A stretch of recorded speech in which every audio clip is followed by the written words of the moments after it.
On va pas se mentir, on kiffe quand même bien qu'il y ait du soleil.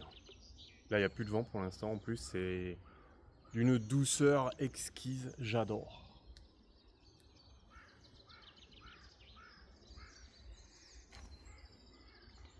On va pas se mentir, il y a quand même un privilège pour les hommes qui ne changera jamais et qu'on va quand même remercier d'avoir, c'est de pouvoir pisser dehors, baigner dans le soleil. Bon, là, j'étais pas dans le soleil, mais au chant des oiseaux et tout quoi.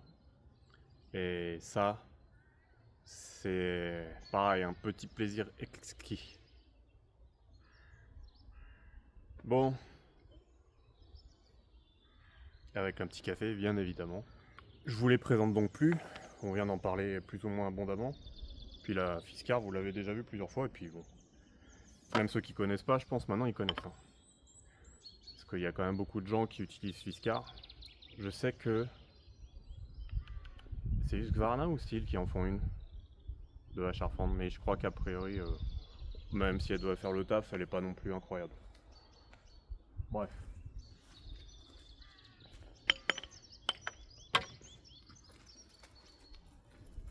Je vous ai ramené un coin avec, qui a pas mal été tapé aussi d'ailleurs. Bref. On va pas forcément faire un point détaillé des usages des coins. D'ailleurs, oui, oh putain, oui. J'aurais pu l'affûter un peu lui parce que là, je sais pas dans quel bois il va rentrer, mais pas ici. Hein. Là, il est.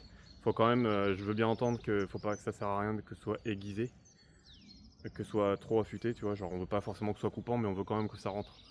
Là, le machin fait quasiment un demi centimètre, quoi.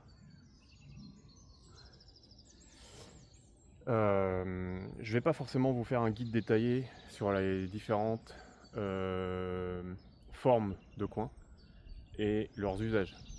Mais sachez au moins une chose.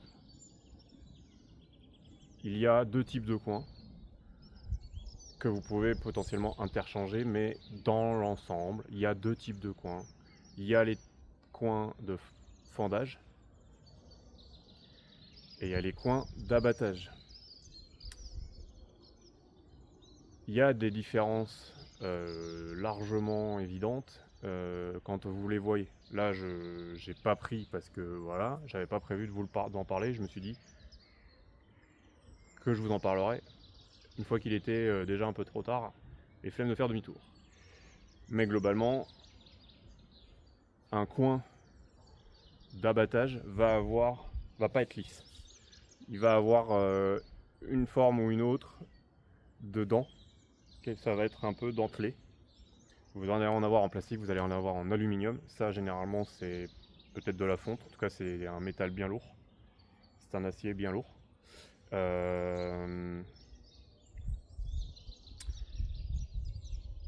Pareil, il y a des raisons différentes à ça. Déjà, quand vous traînez ça dans votre sac, quand vous faites des marches d'approche pour des chantiers d'abattage, flemme d'avoir 2, 3, 4 coins qui pèsent je sais pas combien ça peut peser un machin comme ça, mais on est au moins dans le kilo, peut-être 2. Bon là il est beaucoup trop vieux et beaucoup trop usé, j'aurais dû en prendre un plus récent, mais tant pis. Donc quand vous avez ça en plus en poids à vous traîner, vous êtes content d'avoir des coins en plastique ou des coins en alu.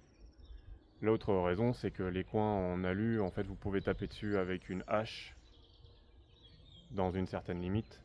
Pour deux raisons. C'est déjà un métal plus mou, donc qui va moins être... ça va être un usage moins délétère, enfin qui va moins abîmer, fragiliser votre hache, et donc vous allez avoir moins de risque de la casser. Je conseille toujours pas de le faire, sauf si c'est une hache à refendre qui aura un cul un peu plus gros qu'une hache d'abattage, mais voilà. Quoi qu'il en soit. Pareil pour les coins en plastique, évidemment. Quoi qu'il en soit, l'intérêt d'avoir des dents dans un coin d'abattage, c'est que quand vous enfoncez votre coin dans l'arbre, il y a une telle pression sur le coin qu'il n'est pas impossible que le coin se fasse éjecter.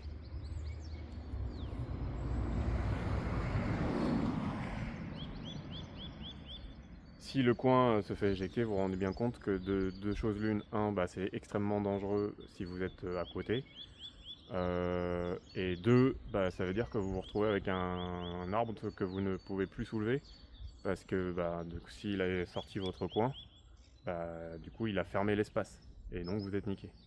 Et potentiellement même, ça veut dire que l'arbre il est en train de tomber du mauvais côté. Vous n'avez potentiellement plus le contrôle. C'est pas forcément aussi extrême que ça, mais ça peut arriver. Donc je préfère vous prévenir. Bref. Donc du coup, ils ont des dents. Comme ça, quand vous les enfoncez, et en fait, dès que ça veut sortir, ça accroche dans les dents. Donc forcément, les dents, elles sont genre dans cette forme-là. Bien évidemment, pas aussi grosses, mais elles sont comme ça, comme ça, comme ça, comme ça. Ok? Comme ça, on peut l'enfoncer. Et dès que ça va, à cause de la pression, si ça veut repartir, ça peut pas, parce que ça mord. Là, il est tout lisse, parce qu'un coin d'abattage, de fendage, vous pouvez avoir besoin de le sortir. Parce que, je sais pas, ça marche pas, ou machin ou quoi, et du coup, vous pourriez avoir besoin de le sortir. Voilà. Et puis surtout, ça a moins de... Une bûche, ça a quand même moins de force de pression qu'un arbre, qu'un arbre entier. Donc c'est moins grave. Et comme ça coûte moins cher. Bon, voilà. Et puis que vous allez taper dessus comme un sourd. Vous êtes bien content d'avoir une pièce de métal qui coûte moins cher qu'une autre pièce de métal qui coûte cher, que vous allez bourrer aussi. Un jour peut-être je ferai également une vidéo ou une aparté sur les équipements de protection, les EPI. J'ai tout ce qu'il faut. J'ai casque, j'ai gris, j'ai les casques pour les oreilles, j'ai les gants. J'ai des gants, mais j'ai surtout des gants d'abattage. Bon, ça va être plus pour la tronçonneuse, donc c'est moins nécessaire. Et surtout, je les ai jamais utilisés. J'ai évidemment des pantalons de protection. Après, un pantalon de protection, ça protège pas trop contre un coup de hache ou de merlin. Ça va protéger de la coupure, mais par contre, ça va pas vous empêcher de vous péter un tibia si vous faites de la merde. Puisque ce sont des pantalons conçus pour arrêter une chaîne de tronçonneuse. Si vous connaissez pas, non voilà, vous voyez, voilà, je pars. Donc prenez pas exemple sur mes tenues récemment, parce que évidemment c'est pas conseillé. Là je suis avec mes chaussettes chaussons d'intérieur enfilées dans des sabots en plastique, avec un pantalon qui est pas plus épais qu'un ongle. Donc voilà. Et j'ai pas de lunettes de protection pour me protéger des éclats, potentiellement d'éclats de métal. D'éclats de bois, c'est arrivé, on a vu, il y a eu des éclats de bois parfois qui... Donc faites pas comme moi, c'est pas sérieux, c'est juste que je suis trop enseignant pour faire ce qu'il faut. Bon alors, j'étais pas sûr déjà qu'on allait utiliser le coin d'abattage, de fendage, mais je vous avoue que la gueule qu'il a, j'avais pas fait gaffe. Ça me donne encore moins envie de l'utiliser. On va voir, on va regarder.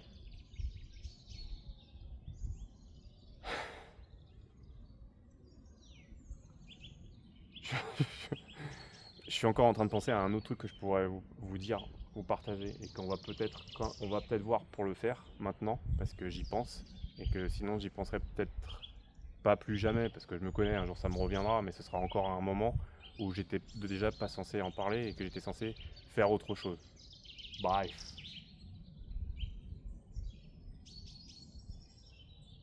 Tiens, on va regarder un truc. Ce morceau, j'ai commencé à le fendre hier. Enfin, encore que je suis pas sûr de l'avoir fendu hier. Avec vous. Mais c'est au moins un des derniers. Pareil, ce grand truc là, vous l'avez vu avec moi. Celui-là, je voulais le mettre de côté. En fait, je l'ai fendu et je me suis rendu compte qu'il y avait des insectes et tout. Et je me suis dit, peut-être je vais le mettre ailleurs. parce que de toute façon c'est un bois qui sera ni vendable ni même très intéressant à brûler. Par contre qui peut être sympa pour des insectes et tout.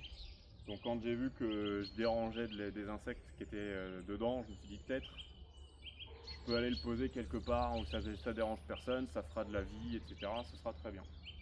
Donc je l'ai fendu, mais pareil, je ne l'ai pas fendu avec vous, je l'ai fendu hors caméra. Celui-là, pareil, c'était un bordel, je vous raconte pas, il y avait des nœuds, dès que j'enlevais un morceau, il y avait un nœud qui se révélait. Bref. Mais j'ai quand même pas pu le finir, parce que ça devenait très chiant. Déjà parce que là il est en deux, donc il est extrêmement moins stable quand je le lève. Et en plus il est vraiment tortueux à la mort. Donc bah là ça se voit hein, peut-être, mais c'est une horreur. Bref. Donc là on va essayer au merlin. Alors allez, tiens, hop, nœud, nœud, nœud. Là c'est un bordel, j'imagine qu'il y a eu un nœud ou un truc, mais en tout cas les fibres sont extrêmement tordues. Donc on va essayer déjà au merlin tout court, et après on va essayer si le coin y rentre ou pas.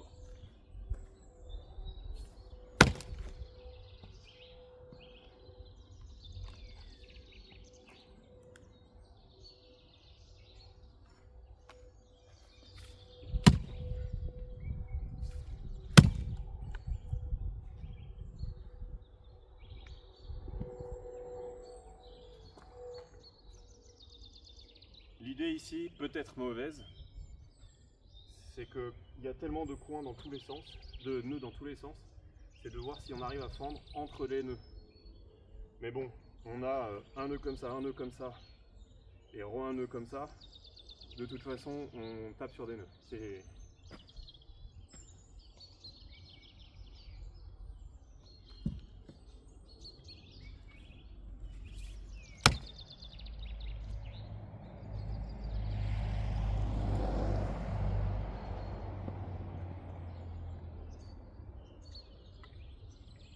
Bon, on va pas y arriver, je pense. Ça bouge pas. Par contre,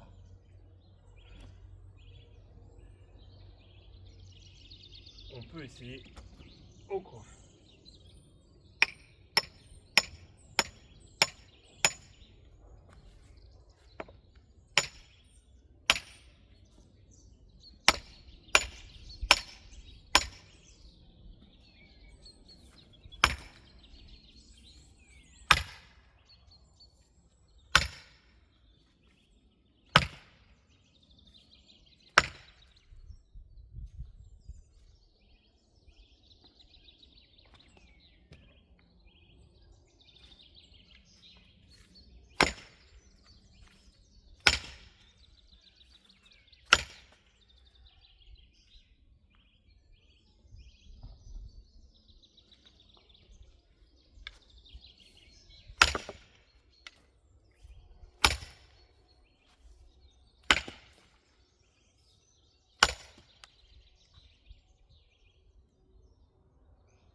Vous entendez pas, mais ça craque.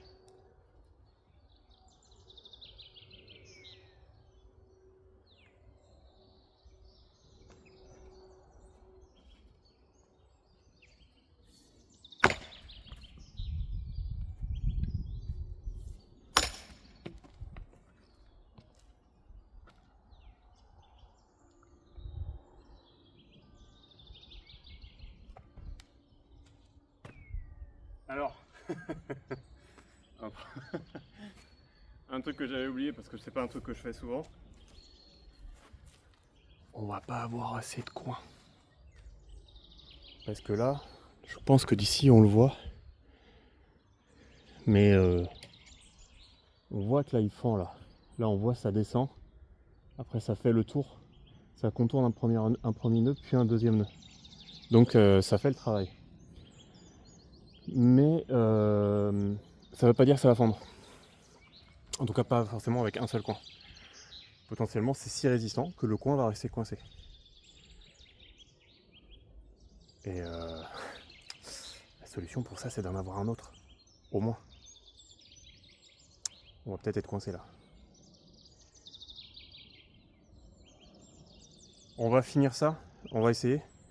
Et après, je vous explique un truc qui sera toujours à destination que des gens qui connaissent pas bien tout ce qui est préparation de bois de chauffage. Mais les autres connaissent, enfin je pense qu'il y en a beaucoup qui connaissent largement.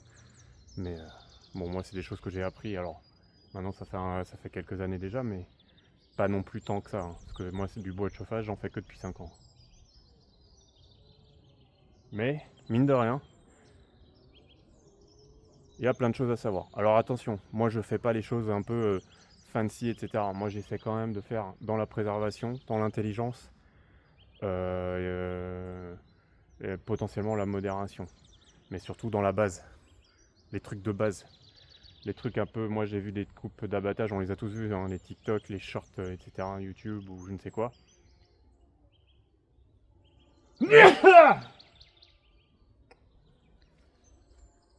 Où on fait des coupes d'abattage chelous, un peu alambiquées, etc. Et je vous le dis tout de suite, hein. Effectivement, potentiellement pour le fun, ça peut être sympa. Mais à l'usage, il y en a vraiment très très peu qui sont justifiés. Et dans les faits, 99% des coupes d'abattage, faut les faire avec des trucs de base.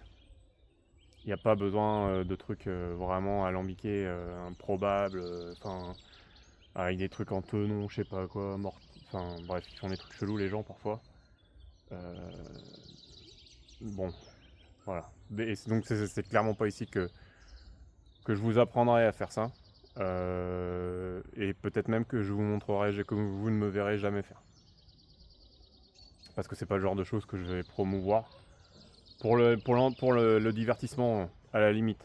C'est comme fendre des bûches comme un entêté en passant, enfin des bûches qui font 50 cm de large, et de les fendre forcément par le milieu à chaque fois. Pour le divertissement, je veux bien. Pour l'intelligence, je veux moins. Après, je blâme pas forcément. En fait, je blâme pas forcément les gens qui font ça, parce qu'il y en a beaucoup qui le font en assumant l'aspect divertissement, genre est-ce que je peux le faire, qui toutefois vont, j'en ai au moins un en tête, ils vont quand même dire que c'est pas ce qu'ils font en fait quand ils travaillent le bois. Quand ils préparent leur bois de chauffage, ils ne font pas ça, évidemment. Ils sont pas stupides à ce point. C'est juste pour le fun, pour qu'on se marre, pour voir si c'est possible, pour j'en sais rien, tu vois. Le challenge quoi.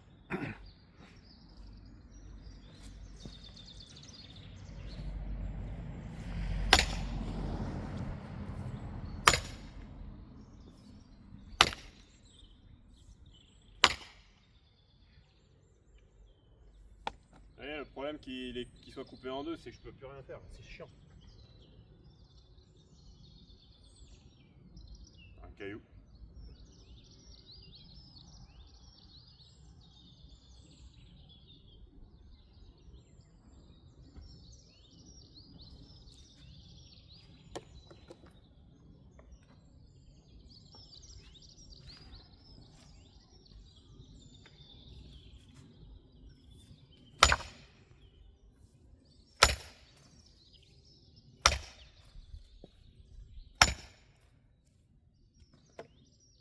Oh, nous avons notre premier morceau.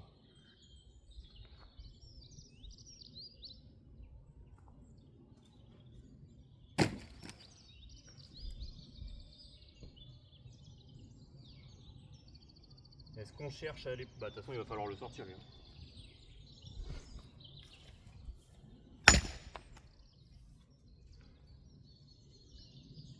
Alors je vous le dis tout de suite, hein, je fais peut-être une grosse connerie. Hein.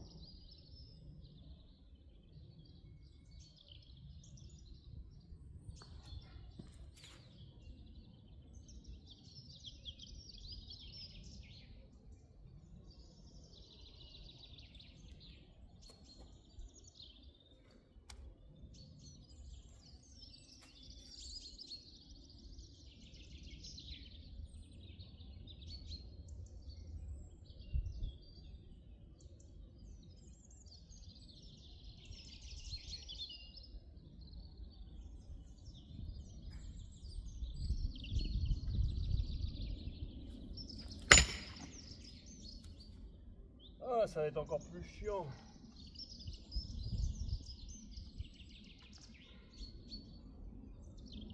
Quelle est la grosse connerie? J'ai déjà un doute là de pouvoir sortir le coin. Sauf que je n'ai absolument aucune certitude que de continuer de l'enfoncer, si j'y arrive, va effectivement finir de fendre ce que ça a commencé à fendre. Ce qui veut dire que un coin que j'arriverai déjà probablement pas à enlever maintenant, je suis en train de l'enfoncer encore plus. Donc je vais encore moins réussir à l'enlever. Vous la voyez la douille? Et comme je suis con, bien évidemment, je continue. C'est un peu le mantra ici.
Quand je vous dis qu'il ne faut pas faire comme moi, il y a une raison.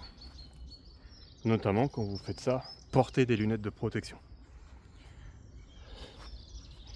Est-ce qu'on voit bien ça? Quand même une belle taille, hein.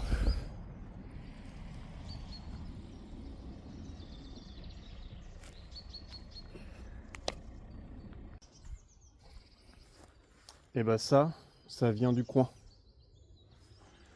Donc si vous voulez pas vous prendre ça dans l'œil, ou même plus petit, quand je pense qu'on a tous eu un truc dans l'œil, au moins une fois dans notre vie, et on sait que ça a clairement pas besoin de faire cette taille-là pour être un problème.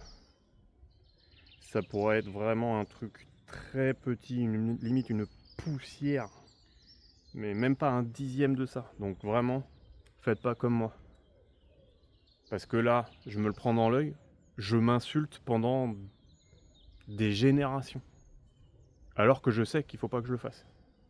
Pas de m'insulter, ça non, c'est normal, je le mérite. Je suis un con, je suis un con. Faut pas. Il y a un moment, quand on est des adultes responsables, il faut assumer nos responsabilités, les conséquences de nos choix, etc., etc.